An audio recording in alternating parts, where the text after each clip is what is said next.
व्यवस्थावादी साम्यावस्था या यथा स्थिति बनाए रखने के समर्थक है।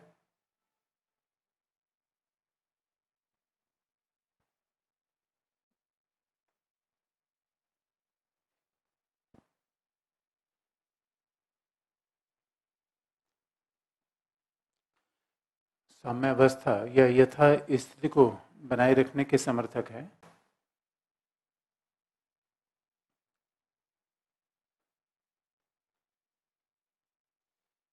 जो उदारवाद पूंजीवाद की सर्वाधिक महत्वपूर्ण विशेषता है, which is most crucial essential element of liberalism and capitalism।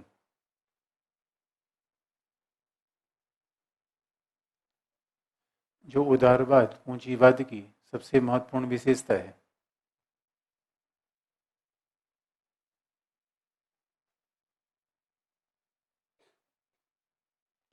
तो पहला तो ऑब्जेक्शन इसी बात पे है कि ये वैज्ञानिक नहीं है, ये वैज्ञानिक नहीं है। और हम आगे चल के देखेंगे जिन लोगों ने वैज्ञानिक अध्ययन करने का प्रयास किया उनकी धज्जियां उड़ा के रख दी गई।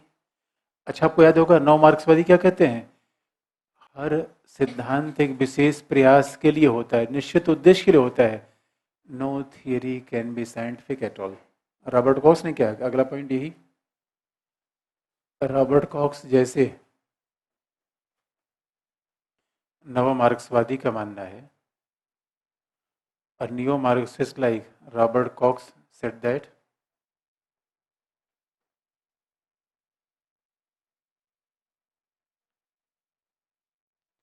रॉबर्ट कॉक्स जैसे नव मार्क्सवादी का मानना है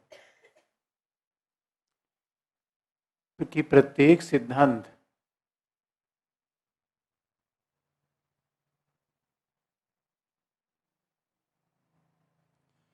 किसी निश्चित उद्देश्य की प्राप्ति के लिए होता है। Any theory is made for any specific purposes.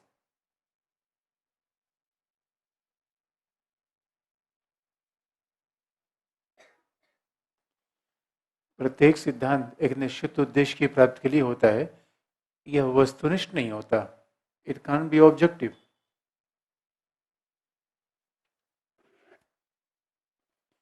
यह कभी वस्तुनिष्ठ नहीं होता।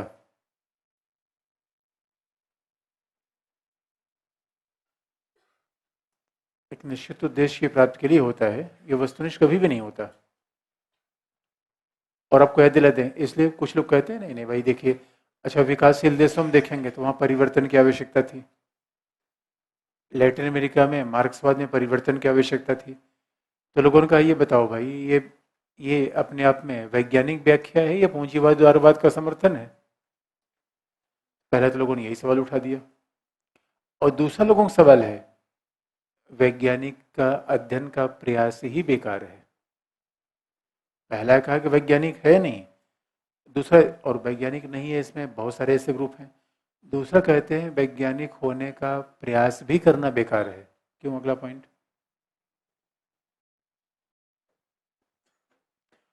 अंतर्राष्ट्रीय राजनीति की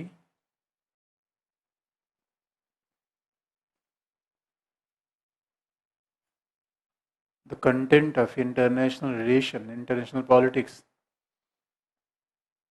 is different from natural sciences। अंतर्राष्ट्रीय राजनीति के अध्ययन की विषय वस्तु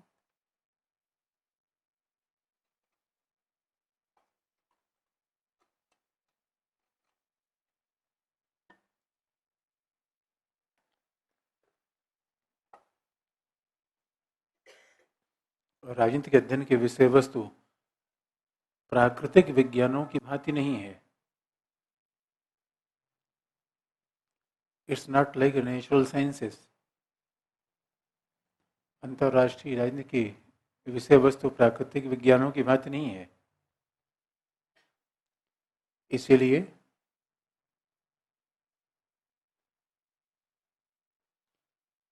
अंतर्राष्ट्रीय राजनीति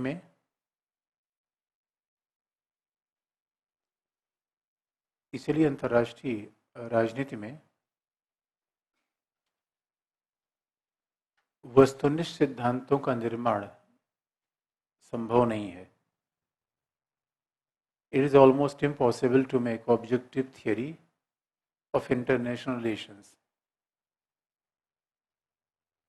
अंतर्राष्ट्रीय राजनीति में वस्तुनिष्ठ सिद्धांतों का निर्माण संभव नहीं है. To make a theory of international relation, तो अंतर्राष्ट्रीय राजनीति में वस्तुनिष्ठ सिद्धांत तो बन नहीं सकते, वो बेकार कल्पना है, वो कभी हो नहीं सकती. लेकिन सवाल ये है, ये तो आलोचना कर दी गई और दिखा भी कि कापलान ने जितने भी भविष्यवाणी की सब गलत हो गई. तो फैक्चुअली इट्स रॉन्ग, सीक्वेंस के हिसाब से गलत हो गया. तो सवाल है कि इतना मशक्कत का परिणाम क्या निकला, इतना हमने मारा मारी के परिणाम क्या निकला. इसे लास्ट में what is the relevance of system theory, what is utility of system theory. क्योंकि इतनी बेकार चीज तो हम पढ़ते नहीं, कोई भी चीज पढ़ रहे हैं तो उसका रेलेवेंस तो होगा ही.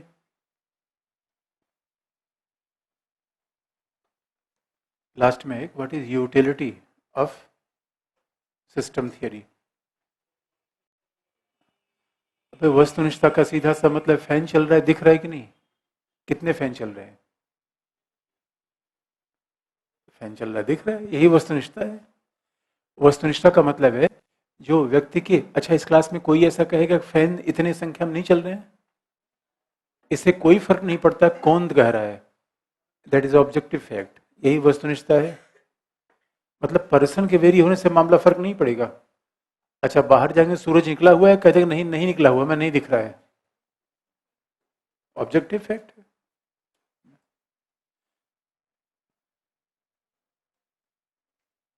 क्या लिखा आपने, हाँ उपयोगिता. क्योंकि बात याद रखिए, जब भी कोई थियरी का क्रिटिज्म पूछा जाए तो क्रिटिज्म की मात्रा में से थोड़ी होनी चाहिए पहला. और पूछा क्यों जाता है, क्योंकि एग्जामिनर देखना चाहता है कि आपको क्रिटिकल एनालिसिस आती है कि नहीं, आप भावनात्मक नहीं होने चाहिए. मतलब अध्ययन में हमें अच्छे प्रशासक के रूप में मान्यता रखी जाती है, we are not suppose to become emotional. कि पता चला कि हमारा मार्क्सवाद से बड़ा दिल लगी हो गई तो मार्क्सवाद को जस्टिफाई करना शुरू कर दे, उसमें भी खामियां आप देखें. You always very critical. क्योंकि कोई प्रोजेक्ट जब आप बनाते हैं तो कॉस्ट एंड बेनिफिट देखना पड़ता है. बीइंग एडमिनिस्ट्रेटिव ऑफिसर, भाई कोई अच्छा व्यक्ति है, प्रशासक व्यक्ति है, पता चला कि 4 लोग रोने लगे तो दिल पिघल गया, जो किसी को नहीं देना चाहिए वही दे दिया, फंस जाएगा मामला. दिल नहीं पिघलना चाहिए, इसलिए क्रिटिकल. अच्छा क्रिटिज्म का अनुपात हमेशा शॉर्ट होना चाहिए. मतलब कि 80% आप प्रश्न लिख रहे हैं, 20% में क्रिटिज्म आप लिखिए. ऐसे बराबर का आ गया, ज़्यादा आ गया नहीं. अगर निगेटिव मोड में भी सवाल हो तब भी पॉजिटिव बातें ज़्यादा लिखिए, आलोचना बता दीजिए. और इसकी बड़ी उपयोगिता है, तभी तो हम पढ़ रहे हैं. दोस्तों ये बताइए, कापलान को थैंक्स करना चाहिए कि उन्होंने ऐसी दुनिया के ऑब्जेक्टिव अध्ययन का साहस किया जहां कुछ भी ऑब्जेक्टिव नहीं है. डिप्लोमेसी में कहा जाता है कभी नो मत कहिए, कहिए मे बी, कभी हाँ मत कहिए, कहिए परहैप्स. न कभी हाँ कहा जाता है न कभी ना कहा जाता है, डिप्लोमेसी चलती है. और अब देखते हैं इंडिया चाइना मिलते हैं क्या कहते हैं, भारत और चीन मिलकर पूरी दुनिया को बदल देंगे, और चक्कू लेके घूमते रहते, कहाँ मिले कहाँ काट दें. अब देखिए, और यही हमारे पार्टी में होता है. पॉलिटिकल पार्टी के लोग भी तो राजनीतिक ही विद्वान है. इसी का ऐसी दुनिया का अध्ययन का प्रयास करना जिसमें यही नहीं पता है क्या कहा जाएगा क्या होगा. कौन माई का लाल है जो विज्ञान का अध्ययन करके इसमें दिखा देगा. And therefore credit goes to Kaplan. Kaplan ने यार पहली बार ऐसा साहस तो किया, अध्ययन जो हो पाया हो ना हो पाया हो, लेकिन आप इधर साहस का फायदा क्या हो दिखा. अब आपको केनेथ वाल्ड्स के यथार्थवाद की बात आपको बता दें. नंबर 1 यूटिलिटी, पहला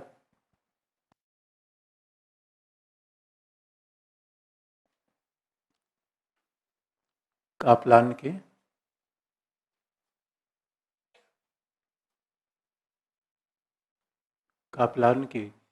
इसी व्यवस्था सिद्धांत को आधार बनाते हुए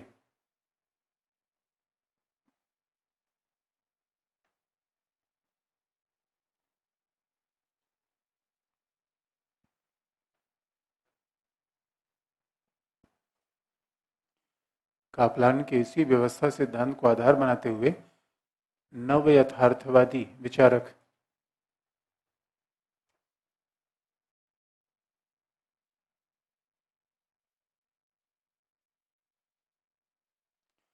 नव यथार्थवादी विचारक केनेथ वॉल्ट्ज ने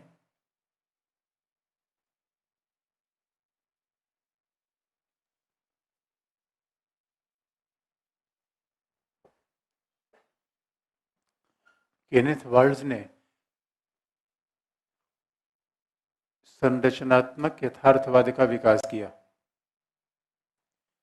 Kenneth Waltz develop the structural realism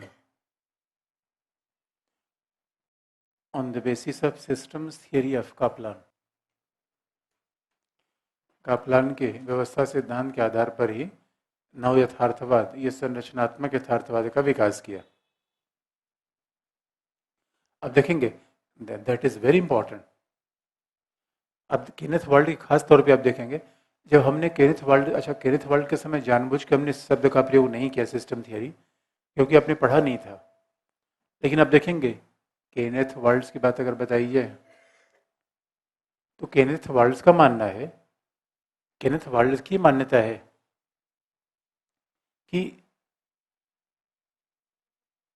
दुनिया अराजकतापूर्ण है, वर्ल्ड इज एनार्किक। तो सवाल है कि दुनिया अराजकतापूर्ण है, विश्व व्यवस्था अराजकतापूर्ण, बार बार कहते हैं वर्ल्ड सिस्टम इज एनार्किक। इसलिए आप देखेंगे उन्होंने अपना अध्ययन मानव व्यवहार के आधार पर नहीं किया, and that was a drawback of Morgenthau. तो मॉर्गेनथाउ ने यथार्थवाद की मान्यता कैसे बनाई थी? मानव के स्वभाव के आधार पर।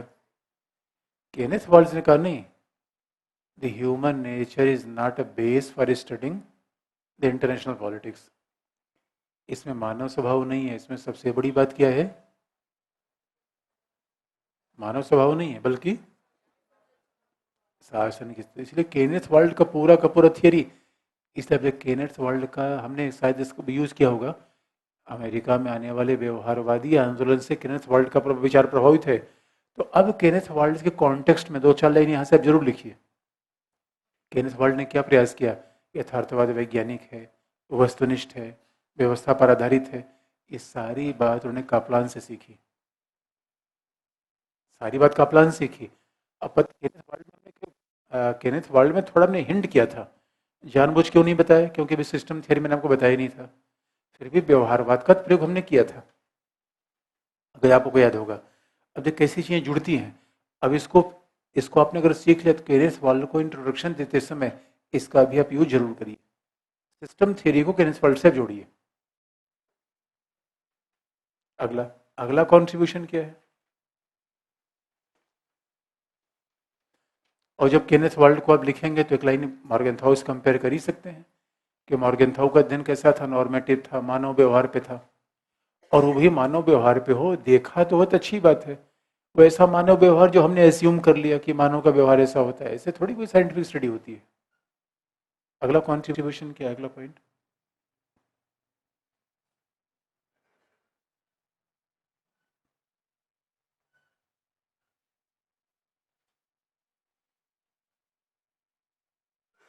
अंतर्राष्ट्रीय राजनीति में व्यवहारवाद के परिणाम स्वरूप it is due to the behaviouralist revolution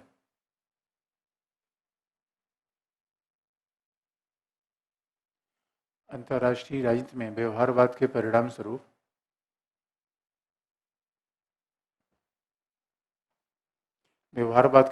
स्वरूप अनेक सिद्धांतों का विकास हुआ।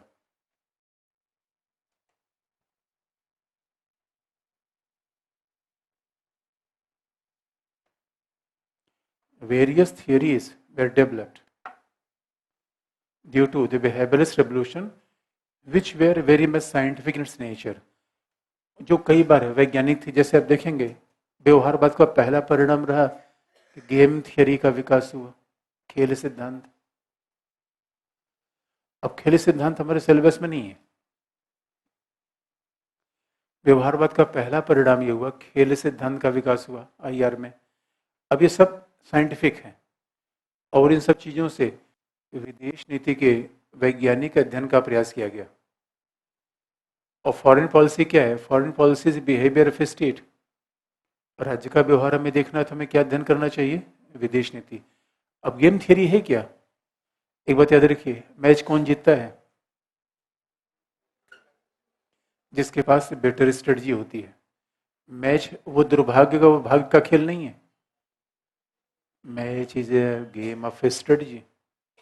याद रखिए। वैसे एग्जाम में क्या होता है? स्ट्रेटजी। भाई एग्जाम में स्ट्रेटजी क्या है? आप याद रखिए, गेम में कैसे होता है?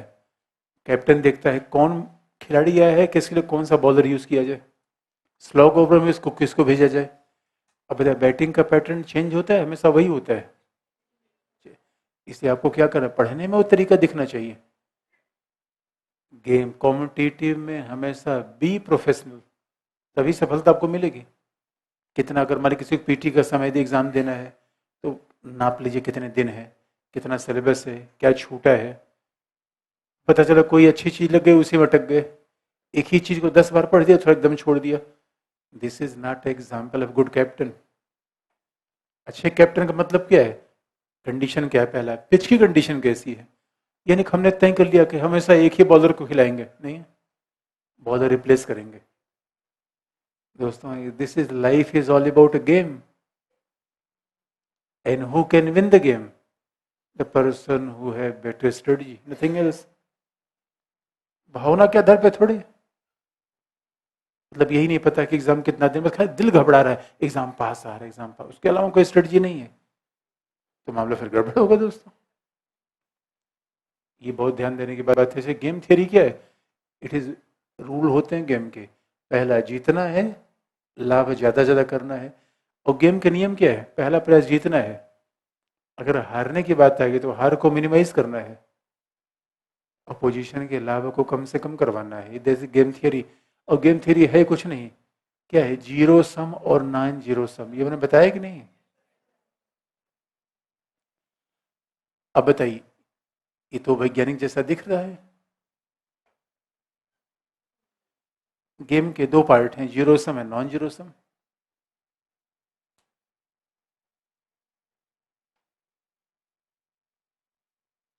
याद रखिए, इसलिए गेम का नियम होता है पहला, रूल्स होंगे, बिना रूल्स के कोई गेम नहीं होता। गेम में हमेशा अपोजिशन होना चाहिए। आपने अकेले कोई खेल खेला है? क्या मोबाइल, ये कोई खेल है? मोबाइल बेकार की बात है, मोबाइल से खेल है। इसी अकेले कोई गेम नहीं होता, गेम में अपोजिशन होना चाहिए।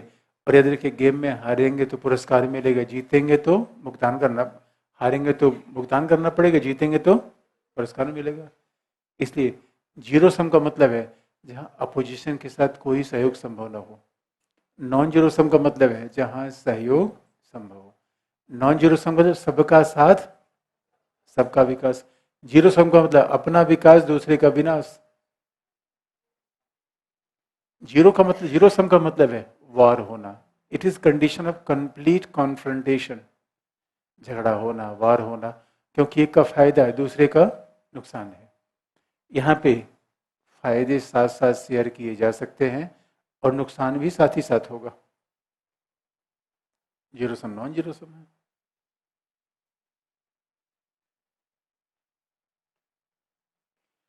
अब नॉन जीरो सम में दो मॉडल हैं।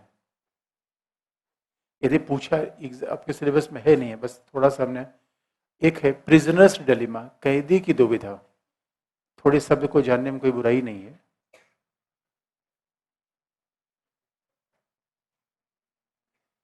कैदी की दुविधा, प्रिजनर्स डिलेमा। दूसरा है चिकन गेम।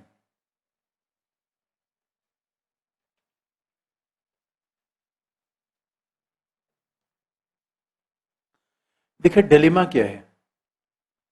डिलेमा लाइफ में कई बार आती है कि यूपी पीसेस दें या UPSC they, that is a dilemma, that is a dilemma. और डिलेमा कैसा आता है? मैं आपसे पूछूं, सवाल हाँ या ना में देना है, उत्तर, उत्तर हाँ या ना में देना है, अपोजिशन नहीं।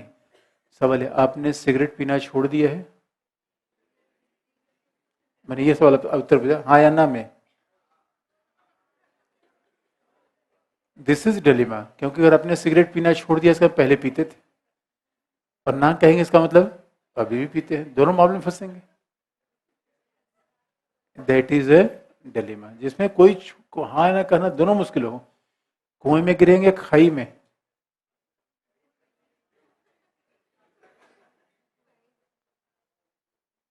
कौन कह रहा है खाई में गिरेगा? बड़े डिलेमा है। तो प्रिजनर्स यानी प्रिजन डिलेमा का मतलब है जेल में दो कैदी बंद हो गए और दो कैदी हमारे लिए आसाराम बापू राम रहीम, और दोनों कैदियों को हमने ऑप्शन दिया। ऑप्शन नंबर एक, अगर दोनों ही कह दोगे कि आपने मर्डर किया है, दोनों को दंडित किया जाएगा। दोनों कह दोगे कि मर्डर नहीं किया है, दोनों छूट जाएंगे। एक कह देगा मर्डर किया है तो उसको छोड़ दिया जाएगा, पुरस्कार भी दिया जाएगा। अब ये तीन ऑप्शन बताकर उनको दो सेल में बंद कर दिया गया। अब दोनों आपस में मिल नहीं पा रहे हैं, सोच रहे यार हम क्या कहें कि एक का बचना दूसरे पे निर्भर है, नॉन जीरो सम। या तो दोनों जाएंगे, अगर दोनों ने कह दिया हमने मर्डर किया है, दोनों साथ फंसे। बेस्ट ऑप्शन क्या है? दोनों साथ कह दे हमने मर्डर नहीं किया है, जाएंगे साथ साथ, बचेंगे साथ साथ, नॉन जीरो सम। फायदा भी साथ होगा और घाटा भी साथ ही होगा। इन सवाल है कि उनको मिलने तो दिया जाए, और मिलने दिया ही नहीं जा रहा है। इसे याद रखिए, भारत और पाकिस्तान के बीच में क्या है? मिसट्रस्ट ही तो है। अब देखिए सीमा पर गोलीबारी क्यों होती है? क्योंकि इधर के जवान है, उधर के जवान है, बातचीत कर नहीं पाती है। उधर कोई सेलिब्रेशन हो रहा है, बर्थडे मनाया जा रहा है, क्या सोचे हमारे ऊपर हंस रहा है, तान बंदूक पहले मार, धनाधन दो चार दस। कम्युनिकेशन है ही नहीं है। अच्छा, आपको लगता नहीं कि आपसे जिसका आपका कोई दोस्त हो, कम्युनिकेशन ब्रेक हो गया हो और किसी के साथ बातचीत कर रहा हो मेरे बारे में, ये क्या है? ये क्या है? कैदी की दुविधा। तो दो राज्यों के बीच वैसा अविश्वास होता है जैसा दो कैदियों के बीच में होता है। That is presence dilemma. Chicken game. मान लीजिए कि ये एक सड़क, एक तरफ हम सड़क बंद कर दें, एक ही तरफ सड़क खाली है, एक अपोजिट साइड से ट्रक आ रहा है, दूसरा इधर से जा रहा है, दोनों फुल स्पीड से, कोई कम करने को तैयार नहीं है। अब बताइए, किसी एक को साइड में लेना पड़ेगा? नहीं, ये दोनों क्या होगा? दोनों अपोजिट दिशा में आ रहे हैं, एक ही स्पीड से आ रहे हैं, दोनों मरेंगे। नॉर्थ कोरिया परमाणु बम लेके निकल जाए, अमेरिका परमाणु बम लेकर आ जाए, क्या होगा? इस याद रखिए, चिकन गेम का मतलब है जब दो राज्यों के बीच परमाणु युद्ध का संकट हो जाए, जैसे दो ट्रक ड्राइवर। अब परमाणु युद्ध का संकट हो जाएगा, कौन बचेगा? इसलिए नॉन जीरो सम। तो ये कुछ थ्योरी बनाएगी जैसे कि अंतर्राष्ट्रीय राजनीति को हम वस्तुनिष्ठ तरीके से अध्ययन कर सके, व्यवहारिक रूप में अध्ययन कर सके। तो फिर ये नॉन जीरो सम का दो मॉडल, प्रिजनर्स और चिकन गेम। अब बताइए, अब सिस्टम थियरी का एग्जाम फायदा हुआ कि नहीं हुआ? कम से कम फॉरेन पॉलिसी के व्यवहारिक पक्ष तो अध्ययन होने लगे। अब ये बात अलग है, थोड़ा कमी तो, अब हर चीज कोई बताता ही नहीं। आईआर में तो बताता कहाँ है कोई चीज, अपनी सीक्रेसी कोई नहीं बताता। अब जिस सीक्रेसी नहीं पता है तो हम कैसे इसमें अप्रोच लेते हैं? अच्छा, दूसरा क्या फायदा हुआ? Decision making theory. पहला गेम थियरी बन गई, दूसरा, तीसरा उपयोगिता क्या है? अगला व्यवहारवाद और व्यवस्था उपागम।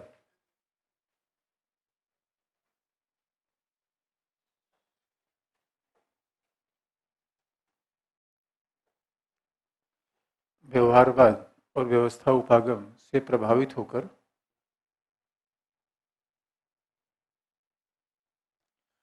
निर्णय निर्माण सिद्धांत का भी विकास किया गया।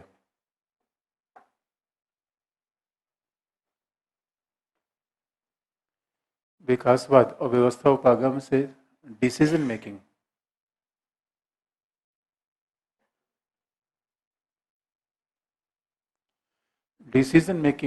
थियरी का विकास किया गया।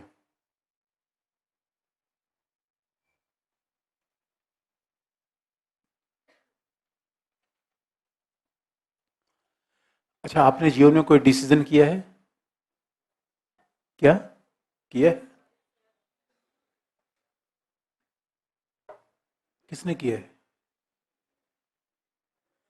भाई डिसीजन किसने किया है? किसने किया है? सबने किया तो कोई बताइए क्या डिसीजन किया है आपने? क्या? अच्छा, पोल साइंस लेने का डिसीजन। अच्छा, तो कैसे किया decision?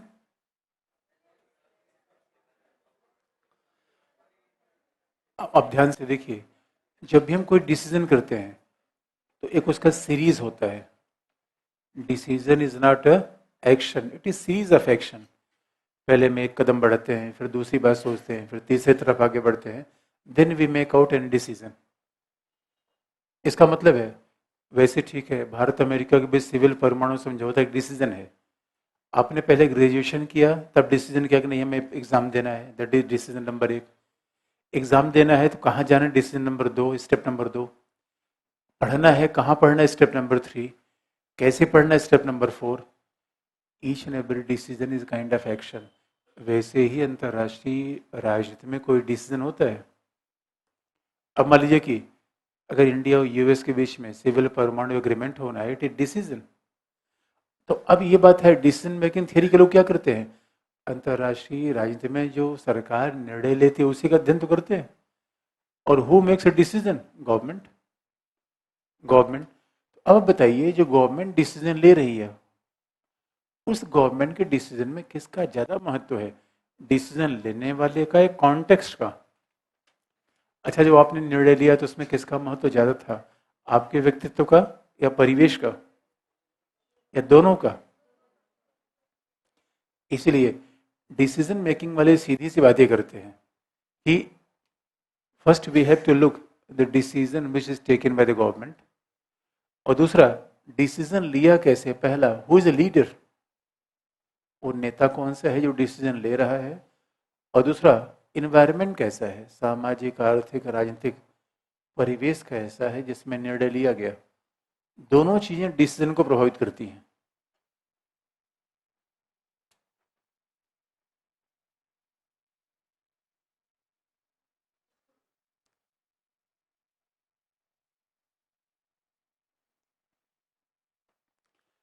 Both factors are affecting the decisions of a political leader. कि कोई भी राजनीतिक नेता है उसके निर्णय को तो प्रभावित करेगा, क्योंकि कौन नेता है, पहला who is leader, and second what is environment. तो सरकार जो भी काम कर रही है, इन दो बातों को हमेशा ध्यान में रखा जाएगा कि नेता कौन है और निर्णय कैसे लिया गया।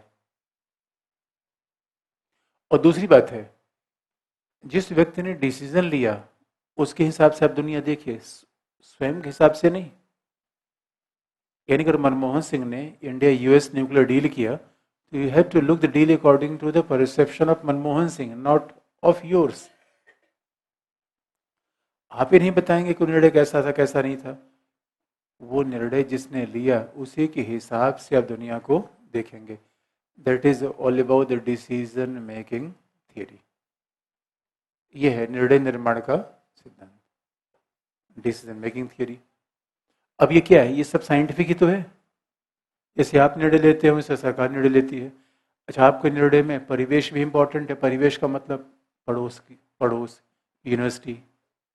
अब देखिए किस यूनिवर्सिटी में आप पढ़े हुए हैं, आप किस रीजन से आते हैं, that affects your decision. Delhi में कोई व्यक्ति जो पैदा हुआ, they are not preferring for going for UPSC. उनको लगता है जब से यूपीएससी में जाएंगे तो बिजनेस कर लें। तो डिसीजन तो लिया उन्होंने। तो इन्वायरमेंट भी इफेक्ट करता है, खुद की व्यक्तित्व भी इफेक्ट करता है। ये है फायदा। तो हम ऐसा नहीं कहेंगे कि सिस्टम थ्योरी का कोई फायदा नहीं हुआ। बिहेवियरल अप्रोच का सिस्टम थ्योरी के बड़े फायदे हुए, क्योंकि आईआर में कई चीजें डेवलप हुई, कई चीजें डेवलप हुई। निष्कर्ष, अब बताइए, डिसीजन मेकिंग गेम थियरी थोड़ा साइंटिफिक दिखता है नहीं दिखता है? दिखता है नहीं दिखता है? भाई डिसीजन मेकिंग थियरी बनाने वाले व्यक्ति स्नाइडर। इसलिए ये कहना कि सिस्टम थियरी ने कुछ भी आउटपुट नहीं दिया, बात सही नहीं है। हाँ, ये बात अलग है, हम आईआर में साइंस जैसी थियरी नहीं बना सकते। हम थियरी की आवश्यकता क्यों है? घटना की सिस्टमेटिक व्याख्या के लिए। Why we need theory? For making generalisation. Why we need theory? For systematic explanation. इसलिए थियरी की आवश्यकता है, लेकिन हम विज्ञान जैसा सिद्धांत नहीं बना सकते थे। निष्कर्ष,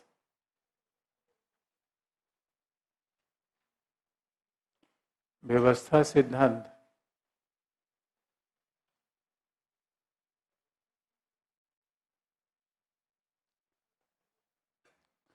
व्यवस्था सिद्धांत का अध्ययन वस्तुनिष्ठ एवं वैज्ञानिक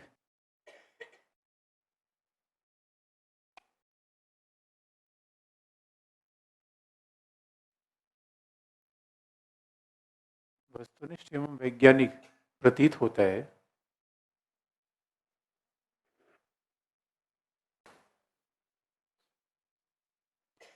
वस्तुनिष्ठ एवं वैज्ञानिक प्रतीत होता है, परंतु परंतु अंतर्राष्ट्रीय राजनीति में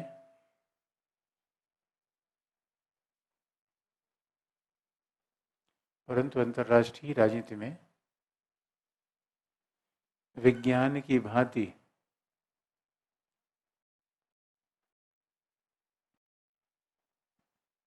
विज्ञान की भांति सिद्धांत का विकास संभव नहीं है।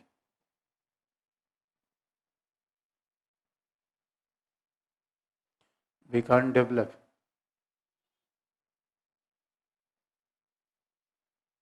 a theory in international politics like the natural sciences। इसी आप देखिए, वैज्ञानिक होने का दो मतलब होता है। कठोर अर्थ में एक्सपेरिमेंट करना, कठोर अर्थ में वैज्ञानिक फिजिक्स और केमिस्ट्री हो सकती है। In a very logical sense physics और केमिस्ट्री में होगा, लेकिन सिंपल अर्थ में वैज्ञानिक कौन हो सकता है? भाई सिस्टमेटिक स्टडी। इस मामले में कैप्लान को वैज्ञानिक कहने में बुराई नहीं है। वैसे वस्तु भी देखा जाए, जो हमारे सिलेबस में लिखा था वो खत्म हो गया। अब हम देखेंगे जो सिलेबस में नहीं लिखा गया है, जो रिसेंट डिबेट्स हैं। तो लास्ट में अब हम विज्ञान की, अच्छा दोस्तों ये बताइए, वैज्ञानिक होना बड़ी अच्छी बात है क्या? अच्छा, विज्ञान ज्यादा जानता है परंपराएं? अच्छा, हम ऐसा दो तीन घटनाएं आपको बता दें। जो दिल्ली में रहने वाले लोग हैं, अब मैंने बहुत सारे घर में गया तो मैंने देखा कि लोग सुराही का पानी पी रहे हैं। मैं कह रही फ्रिज नहीं है। अरे फ्रिज बहुत नुकसान करता है। मैं कहो ये पहले समझ में नहीं आया था, अब समझ में आ गया दोस्तों। साइंस में be very harmful my dear friends, and there is a truth. अच्छा, मैंने कई लोगों से पूछा, मैं घर में गया, मैं चाय किसकी, अजीब से टेस्ट आ रहा है। उनका चीनी का, गुड़ की चाय है। गुड़ की चाय? उनका चीनी, शुगर इज वेरी हार्मफुल है। शुगर हार्मफुल है? We are going towards our roots and tradition. Oh my God. एक बार तो मैं जयपुर में शादी में गया दोस्तों, मैंने पूरे पंडाल में देख मारा, कहीं भी कोल्ड ड्रिंक मुझे नहीं दिखा। 2-3 साल पहले की बात मैं बता रहा हूँ, तब कोल्ड ड्रिंक दिखा नहीं कहीं। मैंने एक व्यक्ति से पूछा, हमने कहा आपके यहाँ कोल्ड ड्रिंक? उन्होंने कहा नहीं सर, हम लोग कोल्ड ड्रिंक नहीं करते, हम ये सब परंपरा। That good. इसलिए एक बात याद रखिए, विज्ञान के चक्कर में दोस्तों ऐसा नहीं हमने सबका बेड़ागर कर दिया। अच्छा, वैज्ञानिक कहने बड़ा अच्छा लगता है, वैज्ञानिक वैज्ञानिक। इस दुनिया का विनाश का मूल कारण क्या है? वैज्ञानिक। इसलिए दोस्तों परंपरा की तरफ लौटिए, मूल्यों की तरफ लौटिए। वैज्ञानिक बनने के चक्कर में पता नहीं क्या से क्या कर दिए, किसकी शादी विवाह करवा रहे हैं दोस्तों, वैज्ञानिक बनवा रहे हैं। अजीब सी बात है। विज्ञान का परिणाम है, लोग कहते हैं पुरुष पुरुष शादी हो गया, महिला महिला की शादी हो गया। ये विज्ञान का तर्क है,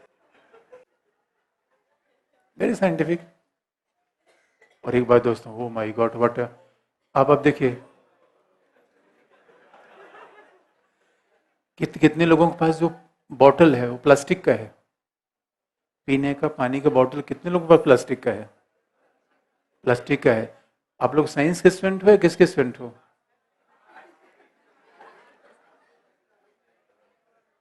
दोस्त याद रखिए, व्हाट ट्रेडिशन। मैंने तो बचपन में देखा कोई खाना पीना जिंक, मतलब ये सब प्लास्टिक में, कहाँ पे ये सब, जो ये कौन सा बर्तन आ गया, सिल्वर, घर में लोग यूज ही नहीं करते थे। देवर मोर साइंटिफिक। इस याद रखिए दोस्तों, आज तो विज्ञान के अपने पुंगी बजा के छोड़ दी, विज्ञान विज्ञान विज्ञान ना, बेकार की बात है। Again we are going towards tradition, values, norms. अरे समाज को यही चलाते हैं। दो ठो मशीन क्या बना लिया, उड़ने लगे। और विज्ञान हर चीज पे घूम घूम के वहीं आ जा रहा है। पहले प्रॉब्लम कर क्रिएट किया, ये प्रॉब्लम ये प्रॉब्लम ये प्रॉब्लम, फिर घूम के वहीं आ रहा है। तो हाँ यार, पुराना सिस्टम तो अच्छा था। अच्छा, हमारे अमेरिका वगैरह में फिर परंपरा पे लोग, they are going towards the roots. America में चले जाइए, यूरोप में चले जाइए, कि 8 बजे के बाद आपको खाना कहीं नहीं मिलेगा। सुबह लोग 7 बजे ऑफिस पहुंच जाते हैं और 3 से 4 बजे आ जाएंगे, खा पी के 8 बजे तक सो जाएंगे। 8 बजे के बाद अमेरिका में कोई आप रेस्टोरेंट खाने के लिए नहीं ढूंढ सकते। और हमारे यहाँ 12 बजे रहता है, ऐसे ऐसे देख रहे हैं, ऐसे ऐसे देख रहे हैं, क्या क्या कर रहे हैं यार। मैं लाइब्रेरी में जाता हूँ, सारे बच्चे 2 बजे रात, 12 बजे रात, दिमाग में कुछ नहीं घुसेगा, पढ़ लो सब, सब पढ़ लो। हाँ, सेटिस्फेक्शन को मिलेगा, पूरी रात पढ़ा। हाँ, पूरी रात पढ़ा। Don't go against nature, don't go against nature. अगर ज्यादा आउटपुट करना है, और पॉजिटिव, लोगों में निराशा क्यों फैल रही है? युवाओं के चेहरे कई बार मैं देखता हूँ तो निराश, ऐसा लगता है दुनिया सबको लूट पिट गया है। अभी 22 साल की उम्र में सबको लूट पिट गया है। ओ माय गॉड। अरे कुछ युवाओं के चेहरा थोड़ा चहकता हुआ दिखना चाहिए। It be positive, energetic. भाई आउटलुक से दुनिया बदलती है। वैसे हालांकि जैसे पूरी दुनिया का बोझ इन्हीं सर पे है। ऐसा क्यों है? You are going against nature and values. विज्ञान बनने की होड़ में मामला गड़बड़ है। इसे आईआर में देखें आप, विज्ञान की धज्जियां उड़ा कर रख देंगे। Number 1, rationalism versus reflectivism. और इसमें पहला क्या पढ़ेंगे, अगला हेडिंग है,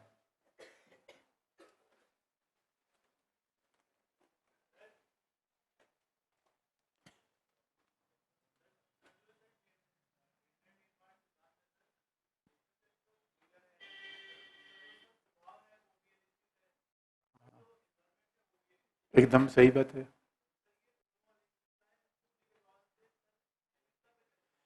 उसी में बीच बीच में थोड़ा थोड़ा पहुंच जाते हैं। भाई यही तो पूरी हमने, यही तो हमने सारी समस्या की जड़ बताई। That is a root problem, root cause in the entire humanities. इसलिए हमने आपको बताया कि थोड़ा सा इसका कठोर अर्थ हम नहीं ले सकते, विज्ञान का सिस्टमेटिक स्टडी है, इतना कह लीजिए। अच्छा, किसी ने पूछा नेचुरल साइंसेस क्या है, मैंने 20 बार बताया होगा। पर नेचुरल साइंसेस का मतलब क्या? फिजिक्स, केमिस्ट्री, बायोलॉजी, जो नेचुरल चीजों का अध्ययन करते हैं। और जिसमें विज्ञान जैसे नेचुरल साइंसेस का मतलब क्या है? साइंस। हटा दे इसको। अब जरा देखिए, अगला हेडिंग है कंस्ट्रक्टिविज्म। तो डिबेट क्या है? रेशलिज्म की आलोचना, रेशलिज्म वर्सेस रिफ्लेक्टिज्म, या इसे आप कह सकते हैं अंतरराष्ट्रीय राजनीति के वैकल्पिक सिद्धांत। अगला हेडिंग है alternative theories of international politics.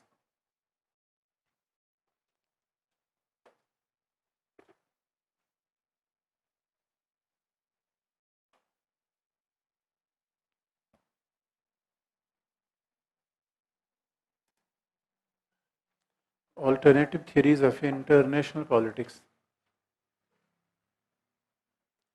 उसमें पहला है जिसका खूब आजकल नाम लिया जाता है, कंस्ट्रक्टिविज्म।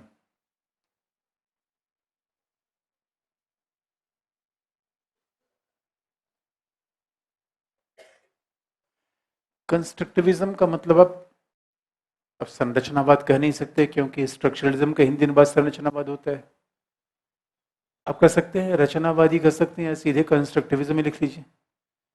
क्योंकि इसका हिंदी अनुवाद करना, रचनावाद कर नहीं सकते, संरचनावाद कर नहीं सकते, विरचनावाद कर लीजिए। लेकिन उसका इंग्लिश मतलब आप जानते रहिए, कंस्ट्रक्टिविज्म, कंस्ट्रक्ट करना।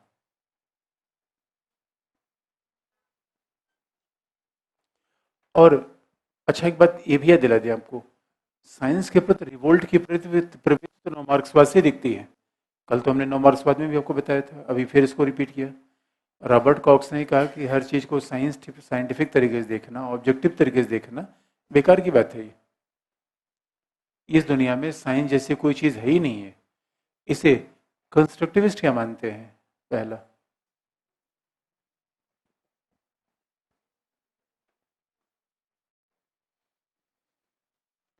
इनके द्वारा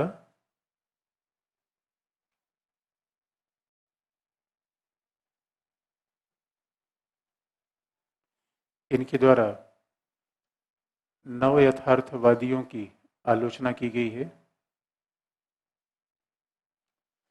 They're criticizing the neo-realist.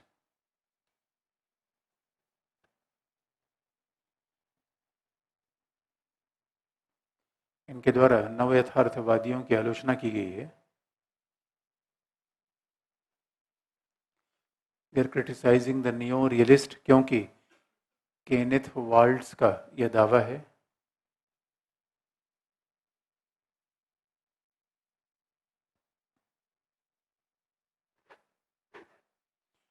because Kenneth Waltz said that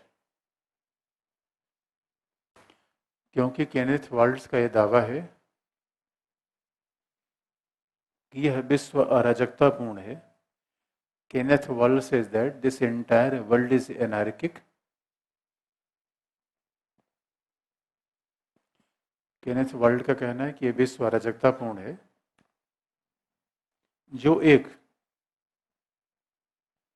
जो एक वैज्ञानिक और वस्तुनिष्ठ सच्चाई है.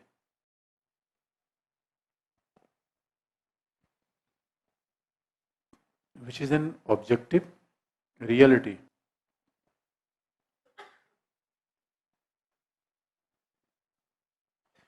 जो एक वैज्ञानिक और वस्तुनिष्ठ सच्चाई है. Which is an objective reality. अब ये बड़ा इंटरेस्टिंग पार्ट है. What Kenneth Waltz believe that कि दुनिया अराजकतापूर्ण है, ये एनार्किक है. और केनेथ वाल्ट ने तो ऐसा कहा है कि there is no option of that. Kenneth Waltz दावा करते हैं कि हमारा अध्ययन वैज्ञानिक है, मैंने ऐसा देखा है और साइंटिफिक अध्ययन है. लेकिन इसी बात पे कंस्ट्रक्टिविस्ट के प्रतिपादक हैं अलेक्जेंडर वेंड.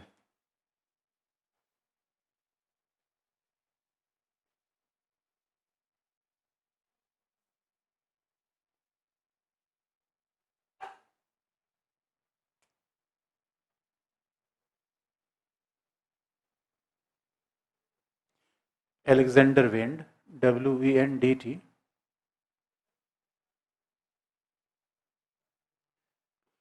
अच्छा, एक ये भी तरीका हो सकता है, जैसे कि मान ली कि मंडे है या सैटरडे है, अगर हम नहीं रहेंगे तो आपके लिए 1-2 दिन वीडियो क्लास का इंतजाम कर दें क्या, जैसे संयुक्त राष्ट्र संघ कुछ ऐसा टॉपिक हुआ छुट्टी से. उसमें कोई प्रॉब्लम नहीं आएगी आपको 1-2 दिन तक, क्योंकि आपका टाइम न बेकार हो. क्योंकि अभी टाइम है तो हम सोच रहे कम से कम थियरी वाले सेक्शन हम पीटी पहले खत्म कर दें. कि कई लोगों पर टाइम बाउंड भी होता है, भाई कहीं जाना है, कई लोग छुट्टी लेके आते हैं. मैंने इसलिए पूछा. क्या छुट्टी? तो जैसा आप बता दीजिएगा वैसा. क्या लिखा आपने? एलेक्जेंडर एलेक्जेंडर वेंड ने कहा अंतरराष्ट्रीय राजनीति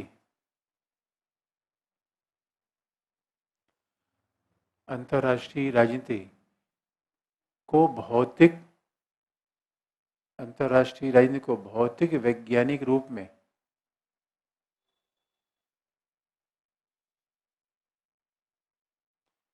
समझने का प्रयास ही निरर्थक है. This entire international politics can't be understood as a material, objective or scientific. Through the material, objective or scientific method. अब आप देखेंगे इस पूरी दुनिया को वैज्ञानिक तरीके से, भौतिकवादी तरीके से अध्ययन करना बेकार की बात है. हम वैज्ञानिक को भौतिकवादी तरीके से इस दुनिया का अध्ययन क्यों नहीं कर सकते? क्योंकि बात बहुत सिंपल सी है. आप ये बताइए. अब राज्य का विचार है. राज्य, भाई अंतरराष्ट्रीय के लोग किसका अध्ययन करते हैं? राज्य का, संप्रभुता का. तो राज्य क्या है? एक सामाजिक घटना है या वस्तु, एक भौतिक घटना है? भाई समाज का अध्ययन किस? भाई समाज तो विचारों से मिलकर बनता है, राज्य विचारों से मिलकर बनता है और हमारे द्वारा बनाया गया है. And therefore you will see the various varieties of state in this world. और एक खास बात है जो बहुत ध्यान देने की बात है, पूरा समाज है, पूरा राज्य है, सरकार है, that is the creation of human ideas. ये बताया, एक जमाना था राजा महाराजाओं का शासन था, आज शासन लोकतांत्रिक है. और कहीं पे शांति है, कहीं पे संघर्ष है. इट मीन्स इंटर जो राज्य है, समाज है, वैल्यूज को डील करते हैं। और हमने तो ऐसा दिखाने का प्रयास किया कि अंतर्राष्ट्रीय राज्य का ध्यान वैज्ञानिक होगा, वस्तुनिष्ठ होगा। अरे वैज्ञानिक वस्तुनिष्ठ क्या ईंट है क्या ये? राज्य ईंट जैसा है? ये राज्य हाइड्रोजन ऑक्सीजन जैसा है? अरे भाई राज्य है क्या?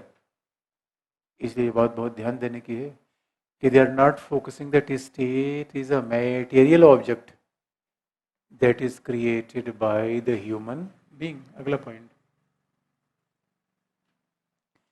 इनके अनुसार राज्य सरकार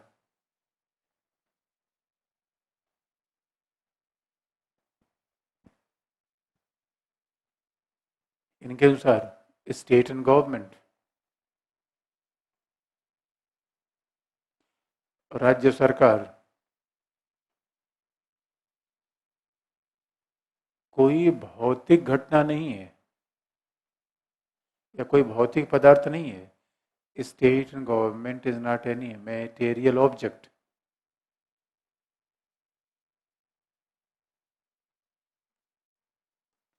राज्य एवं सरकार कोई भौतिक पदार्थ नहीं है, अपितु मानवीय विचारों का परिणाम है।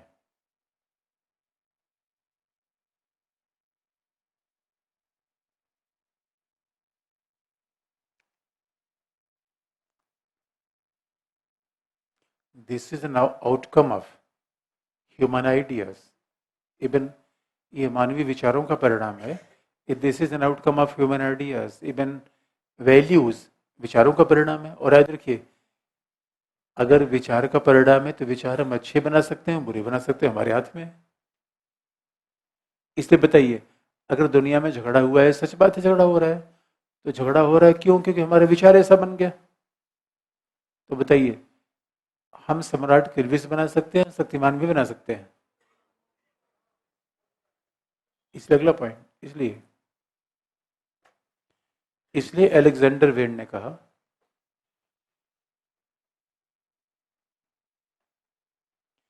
कि अराजकता वस्तुनिष्ठ नहीं है। Anarchy is not an objective.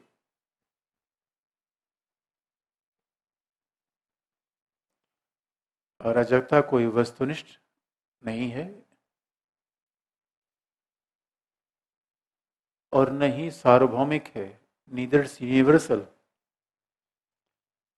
Nor it is objective. न ये वस्तुनिष्ठ है, न सार्वभौमिक है,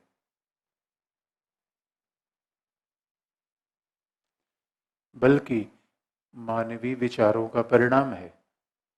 it is an outcome of human values and ideas.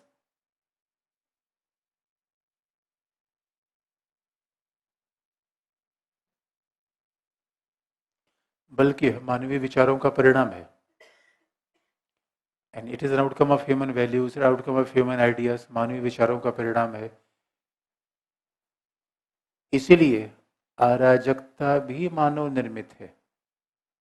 Anarchy is an outcome of human behaviour.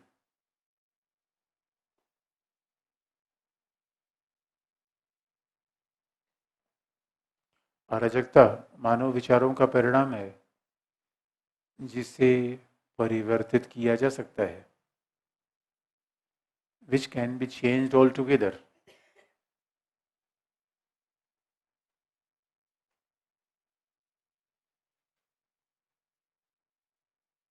जिसे परिवर्तित किया जा सकता है।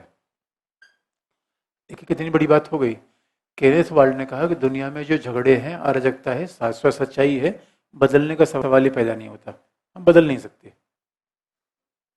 इसमें बदलने की बात ही नहीं है, बदलने का सवाल नहीं है, हम इसे बदल नहीं सकते। जबकि जबकि अलेक्जेंडर वेड ने क्या कहा है, जो चीज हमने बनाई है वो हम बदल सकते हैं।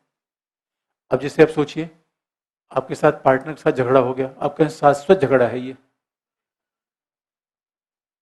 झगड़ा कभी शांति में हो ही नहीं सकता। और इसलिए कई बार हम बहुत गलत स्टेटमेंट दे देते हैं, भ्रष्टाचार खत्म ही नहीं हो सकता। भ्रष्टाचार हमारे विचारों का परिणाम है, और जो हमारे विचारों का परिणाम है हमारे विचारों से बदल भी सकता है। अब आप बताइए, मार्क्सवादी कहाँ देख रहे हैं दुनिया को? आर्थिक रूप में। और आज हमें विज्ञान ने क्या सिखाया कि हम दुनिया को भौतिक रूप में देखें। सवाल है, ये दुनिया विचारों से मिलकर बनी है, भौतिक तत्वों से? विज्ञान वाले अध्ययन करना चाहते हैं राज्य कर्ता कर्ता। कर्ता क्या होगा यार? विज्ञान वाले कह रहे हैं भाई दुनिया ऑब्जेक्ट में है, मार्क्सिस्ट कह रहे हैं दुनिया ये बस उत्पादन के साधन, उत्पादन के संबंध से मिलकर बनी है। कंस्ट्रक्टिविस्ट कह रहे हैं ना ना भाई दुनिया विचारों से मिलकर बनी है।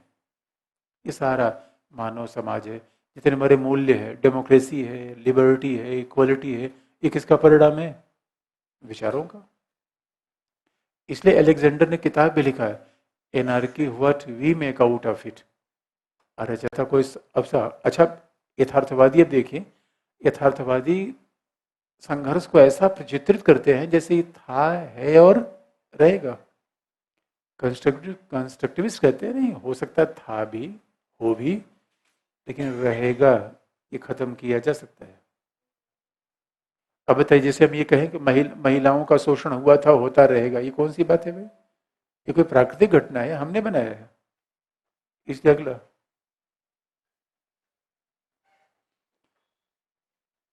अलेक्जेंडर वेन ने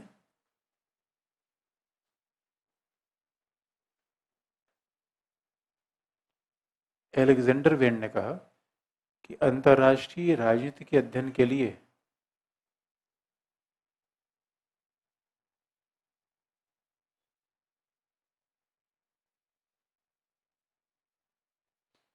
अंतर्राष्ट्रीय राजनीति के अध्ययन के लिए वैज्ञानिक पद्धतियों का प्रयोग संभव नहीं है।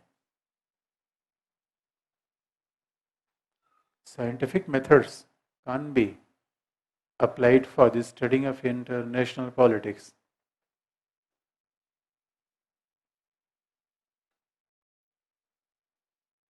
अंतर्राष्ट्रीय राजनीति के अध्ययन के लिए वैज्ञानिक पद्धतियों का प्रयोग संभव नहीं है। और एक बात आप याद रखिए, इसके बाद जो भी चीज़ आप पढ़ के आइएगा, जो भी चीज़ नोट्स में पढ़िएगा, उसको थियरी से जरूर जोड़िए। पावर पढ़िए तो थियरी जोड़िए, संयुक्त राष्ट्र संघ तो थियरी से, ग्लोबलाइजेशन तो, हर चीज़ को थियरी जोड़ दिए। आपके लिए इतना आसान बन जाएगा, कोई भी टॉपिक आप लिख देंगे। ये अब आपकी जिम्मेदारी है, हर चीज़ को थियरी से अटैच करिए। कोई भी टॉपिक पढ़ रहे हैं, सोचे इसमें क्या थियरी अप्लाई कर दे, और बस थियरी अप्लाई कर दी, बाकी वो टॉपिक बचता ही नहीं। कुछ भी अप्लाई करके आप देख लीजिए। इस मामले में यार बहुत सरल है। और मैं बार बार ही कहता हूँ, कॉन्सेप्चुअल विषय की अच्छाई ये होती है, रटना में नहीं पड़ता।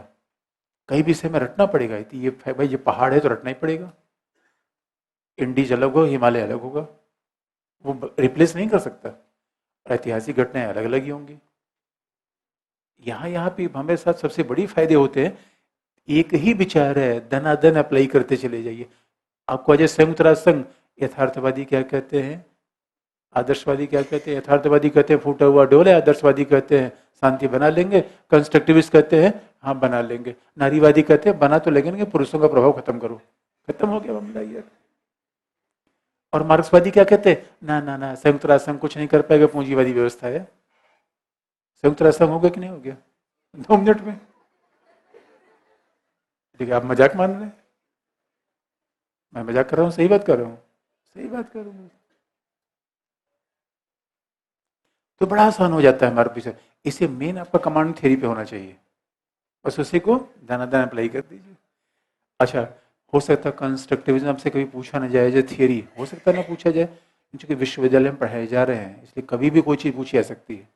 बजाय कि पूछी जाए तब हम पढ़ाएं। पढ़ाने का 2 तरीका होता है, एक तो एग्जामिनर पूछे उसके बाद आप पढ़ाना शुरू करिए, फिर तो फायदा आपको नहीं होगा। और दूसरी, अगर ये न भी पूछा जाए, सुरक्षा का विचार, पावर का विचार कहीं भी तो आएगा। बस खोज दिया एक लाइन, कंस्ट्रक्ट अलेक्जेंडर वेल्ड ने कहा, एकदम वो जानता है बच्चा, बहुत होशियार है ये, नंबर 2 नंबर अपने आप बढ़ गया। बजाय कि मार्गेंथाउ तक सिमटे हुए, मार्गेंथाउ ने कहा, मार्गेंथाउ कैसी तेजी पता नहीं कहाँ चला गया, मार्गेंथाउ, मार्गेंथाउ कहाँ चला गया? अगला पॉइंट लिखने की बात। अब तो मैं देख रहा हूँ नया ट्रेंड दोस्तों, बच्चे बात ही नहीं सुन रहे हैं। अभी नहीं, पोल साइंस अभी ऑप्शनल क्लास में तो गनीमत है, ऑप्शनल क्लास में बहुत से, जीएस में तो बच्चे वो माय गॉड, कहीं ऐसी सी पर्ची में आता, हमने कहा यार ये कैसे बच्चा प्रिपरेशन कर रहा है, मैं क्या बोलूं दोस्तों, बोल ही नहीं पाता मैं। लिख लीजिए, क्या बताऊं दोस्तों, अब भाई हम समाज सुधारक थोड़े हम काम कर रहे हैं, समाज सुधारे हैं। चलिए अगला पॉइंट है, अगला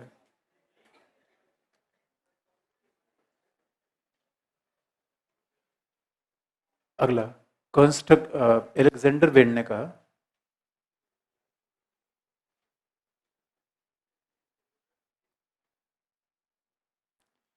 Alexander when said that, Alexander when ने कहा कि इस विश्व में दो प्रकार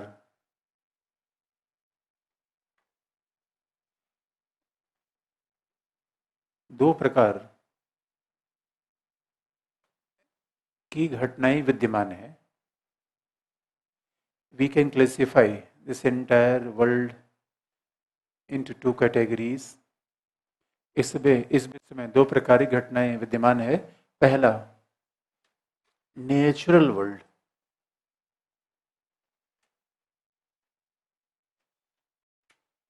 पहला है प्राकृतिक विश्व, नेचुरल वर्ल्ड जो निश्चित है, वस्तुनिष्ठ है। Natural world which is very much static, certain, जो निश्चित है, वस्तुनिष्ठ है, सार्वभौमिक है।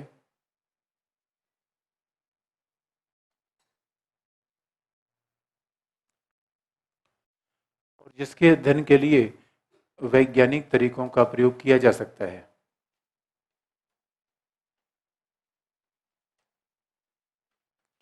Which can be studied through the scientific tools।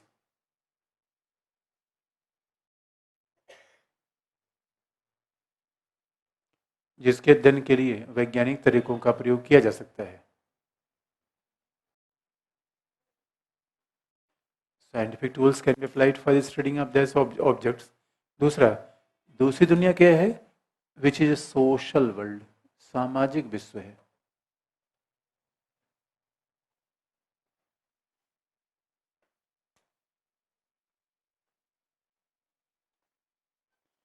दूसरा वर्ल्ड क्या है? सामाजिक, सामाजिक विश्व जिसमें राज्य, सरकार। सेकेंड वर्ल्ड ये सोशल, जिसमें राज्य है, सरकार है, समाज है, अंतर्राष्ट्रीय संगठन, अंतर्राष्ट्रीय संस्थाएं, इंटरनेशनल ऑर्गेनाइजेशन, इंटरनेशनल इंस्टीट्यूशन, जो मानवीय विचारों का परिणाम है।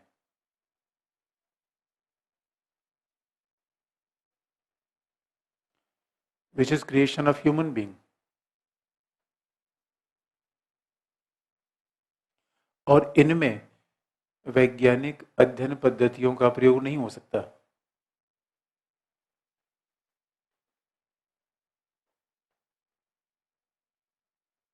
इनमें वैज्ञानिक अध्ययन पद्धतियों का प्रयोग संभव नहीं है। We can't apply the scientific tools of study for the social world. इसमें वैज्ञानिक वैज्ञानिक पद्धतियों का प्रयोग संभव नहीं है। अब एक खास बात आप देखेंगे, एक इतनी बड़ी बात अलेक्जेंडर वेन ने कह दी, और अलेक्जेंडर वेन ने कहा कि लोग इसी बात कंफ्यूज कर ले रहे हैं कि वो प्राकृतिक दुनिया और सामाजिक दुनिया के बीच अंतर नहीं समझ रहे हैं। भाई गुरुत्वाकर्षण का नियम लगा दीजिए। अब ये दुनिया देखिए, भाई पहाड़ क्या है? पहाड़ है, नदी है, ये क्या है? Natural world. अब कोई ये कहे कि मैं सागर को सुखा दूंगा, तो मैंने कहा बेकार की बात मत करो। लेकिन कोई ये कहे कि सागर पे पुल बना दूंगा, दैट मे बी। इसे आप याद रखिए, ये राजनीतिक दुनिया है और उसमें साइंटिफिक तरीके का प्रयोग न किया जाए।